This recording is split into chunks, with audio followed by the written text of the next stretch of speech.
ഈശോയ്ക്ക് സ്തുതിയായിരിക്കട്ടെ. ഇന്ന് ജൂലൈ 1-ാം തീയതി. നമ്മളിന്ന് പുതിയ ഒരു എപ്പിസോഡ് ആരംഭിക്കുകയാണ്. കഴിഞ്ഞ മാസം നമ്മൾ തിരുഹൃദയം വിചിന്തനം ചെയ്തു.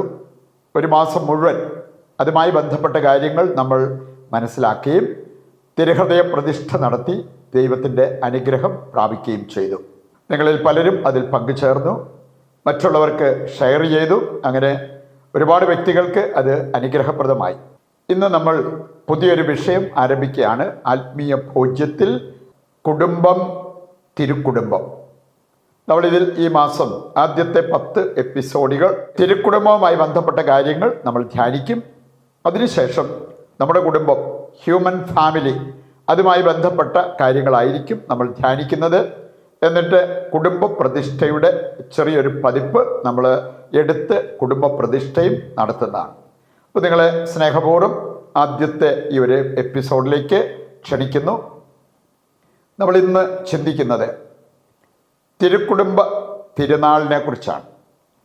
സഭയിൽ നമ്മൾ ആഘോഷിക്കുന്ന ഒന്നാണ് തിരുക്കുടുംബത്തിൻ്റെ തിരുനാൾ. ആദ്യകാലത്തൊക്കെ ഈ സന്യാസ സമൂഹങ്ങളിൽ മാത്രമാണ് അത് ചെയ്തുകൊണ്ടിരുന്നത്.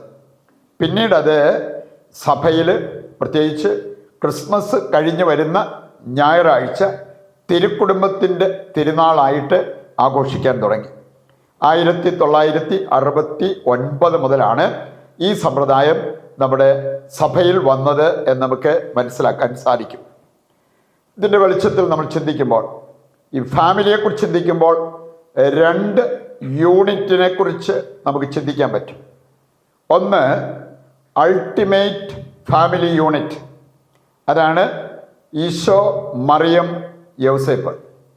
രണ്ടാമത്തേതാണ് ഹ്യൂമൻ ഫാമിലി യൂണിറ്റ്, അതാണ് നമുക്ക് ഈ ഭൂമിയിലുള്ളത്. അപ്പൻ, അമ്മ, മക്കൾ ചേരുന്ന കുടുംബം. ഇങ്ങനെ 2 യൂണിറ്റുകളെ കുറിച്ച് നമുക്ക് ചിന്തിക്കാൻ പറ്റും. നമ്മൾ കാണുന്നുണ്ട്, ത്രിത്വത്തെക്കുറിച്ച് നമ്മൾ ചിന്തിക്കുമ്പോൾ ത്രിത്വം പലതിനും വലിയൊരു ഉദാഹരണമാണ്, മാതൃകയാണ്. ദൈവിക സ്നേഹത്തിൻ്റെ മാതൃക, അതുപോലെ തന്നെ സ്നേഹത്തിൻ്റെ ഉറവിടം. അങ്ങനെയാണ് ത്രിത്വത്തെ നമ്മൾ കാണുക.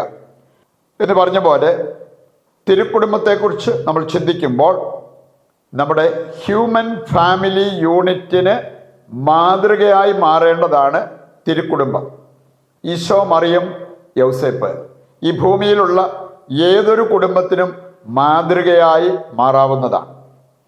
തിരുക്കുടുംബത്തെക്കുറിച്ച് ചിന്തിക്കുമ്പോൾ നമുക്ക് കാണാൻ സാധിക്കും, യൗസേപ്പും മറിയവും പരസ്പരം സ്നേഹിച്ചു.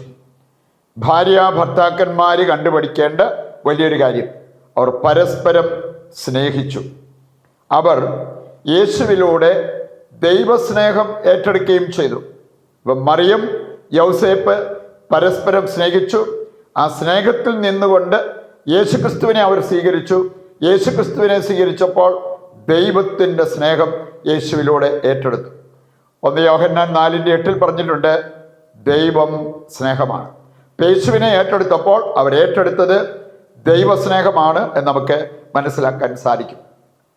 പ്രിയപ്പെട്ടവരെ, തിരുക്കുടുംബത്തിലേക്ക് നോക്കുമ്പോൾ 3 പ്രധാനപ്പെട്ട കാര്യങ്ങൾ അവിടെ നമുക്ക് കാണാൻ സാധിക്കും. നമ്മുടെ ഈ ഭൂമിയിലുള്ള നമ്മുടെ കുടുംബങ്ങൾ ഒപ്പിയെടുക്കേണ്ട 3 പ്രധാനപ്പെട്ട കാര്യങ്ങൾ. ഒന്നാമത്തേത് പരസ്പര സ്നേഹം. യേശുവിനും മാതാവിനും യൗസേപ്പ് പിതാവിനും 3 പേർക്കും ഉണ്ടായിരുന്ന പരസ്പര സ്നേഹം അനിഷേധ്യമായ ഒരു സത്യമാണ്. അവര് പരസ്പരം സ്നേഹിച്ചു. കറതീർന്ന സ്നേഹമായിരുന്നു അവരുടെ ഇടയിൽ ഉണ്ടായിരുന്നത്. നമുക്ക് കാണാൻ സാധിക്കും, ദൈവം നമ്മിൽ നിന്നും ആവശ്യപ്പെടുന്ന ഒരു കാര്യമാണ്. റോമാ 12:9 പറഞ്ഞിട്ടുണ്ട്, നിങ്ങളുടെ സ്നേഹം നിഷ്കളങ്കമായിരിക്കട്ടെ. ഈ സ്നേഹം പരിശുദ്ധ ത്രിത്വത്തിലേക്ക് നോക്കിയാൽ നമുക്ക് കാണാൻ സാധിക്കും, തിരുക്കുടുംബത്തിലേക്ക് നോക്കിയാൽ നമുക്ക് കാണാൻ പറ്റും. രണ്ടാമത്തേതാണ് ഹൃദയത്തിൻ്റെ ഐക്യം. തിരുക്കുടുംബത്തിൻ്റെ 3 ആളുകളും തമ്മിൽ ഹൃദയത്തിന് ഒരൈക്യമുണ്ടായിരുന്നു.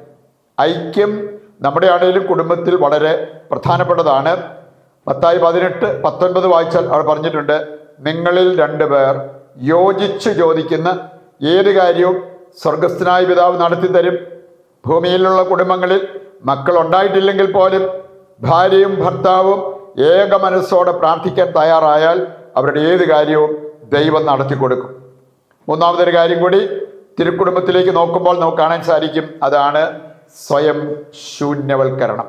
ഇന്ന് ഒരുപാട് കുടുംബങ്ങൾ തകർച്ചയിലെത്തി നിൽക്കുന്നത് സ്വയം ശൂന്യവൽക്കരണത്തിന് സന്നദ്ധരാകാത്തത് കൊണ്ടും സ്വാർത്ഥത അവരെ വിഴുങ്ങുന്നത് കൊണ്ടുമാണ്.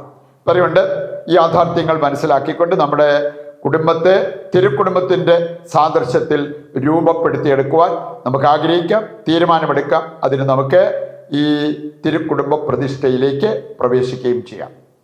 ഇന്ന് നാം ഒരു കോമൺ നിയോഗമായിട്ട് വയ്ക്കുന്നത് പരസ്പരം സ്നേഹിക്കാതെ തമ്മിലടിക്കുന്ന കുടുംബാംഗങ്ങളുടെ മനസാന്തരം.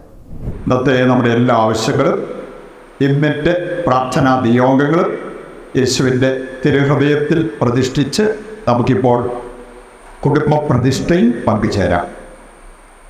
ഈശോയുടെ തിരുഹൃദയമേ, ഞങ്ങളെയും ഞങ്ങളുടെ കുടുംബത്തെയും ഞങ്ങൾ അങ്ങേക്ക് പ്രതിഷ്ഠിക്കുന്നു. ഞങ്ങളുടെ കുടുംബത്തിൽ അങ്ങ് രാജാവായി വാഴണമേ. അങ്ങയുടെ തിരുരക്തത്താൽ ഞങ്ങളെ മുദ്ര ചെയ്യണമേ. ഞങ്ങളുടെ എല്ലാ ഉദ്യമങ്ങളെയും ആശീർവദിക്കുകയും എല്ലാ വിപത്തുകളിൽ നിന്നും ഞങ്ങളെ സംരക്ഷിക്കുകയും ചെയ്യണമേ. ഞങ്ങളുടെ പാപങ്ങൾ ക്ഷമിക്കുകയും മേലിൽ പാപം ചെയ്യാതിരിക്കാൻ ഞങ്ങളെ സഹായിക്കുകയും ചെയ്യണമേ. ഞങ്ങളുടെ കുടുംബത്തെ തിരുക്കുടുംബത്തിൻ്റെ സാദൃശ്യത്തിൽ രൂപപ്പെടുത്തണമേ. മറിയത്തിൻ്റെ വിമല ഹൃദയവും മാറി യൗസേപ്പ് പിതാവും ഞങ്ങളുടെ പ്രതിഷ്ഠ അങ്ങേക്ക് സമർപ്പിക്കുകയും ജീവിതകാലം മുഴുവൻ ഇതിൻ്റെ സജീവ സ്മരണ ഞങ്ങളിൽ നിലനിർത്തുകയും ചെയ്യട്ടെ. ഈശോയുടെ തിരുഹൃദയമേ, ഞങ്ങളെ അനുഗ്രഹിക്കണമേ. വിശുദ്ധ മർഗരീത്ത മറിയമേ, ഞങ്ങൾക്ക് വേണ്ടി അപേക്ഷിക്കണമേ. നമുക്കിനി താഴ്ന്ന സ്വരത്തിൽ കർത്താവിനെ സ്തുതിച്ചുകൊണ്ട് ദിവ്യകാരുണ്യത്തിൻ്റെ ആശീർവാദത്തിനായിട്ട് ഒരുങ്ങുകയും ചെയ്യാം.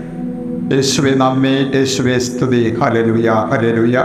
കർത്താവേ, ഞങ്ങളെയും ഞങ്ങളുടെ കുടുംബത്തെയും ലോകമാസകലമുള്ള എല്ലാ കുടുംബങ്ങളെയും അങ്ങയുടെ തിരുഹൃദയത്തിലും പരിശുദ്ധ അമ്മയുടെ വിമല ഹൃദയത്തിലും ഞങ്ങൾ പ്രതിഷ്ഠിക്കുന്നു. ഞങ്ങളെ സംരക്ഷിക്കണമേ, ഞങ്ങളെ പരിപാലിക്കണമേ, ഞങ്ങളെ അനുഗ്രഹിക്കണമേ. യേശുവേ നന്ദി, യേശുവേ സ്തുതി, യേശുവേ സ്തോത്രം.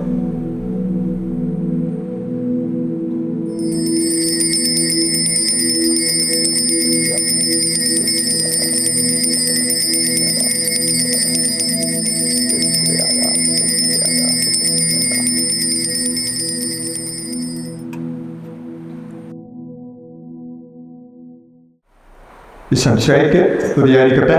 ദൈവം നിങ്ങളെ സമർത്ഥമായി അനുഗ്രഹിക്കട്ടെ.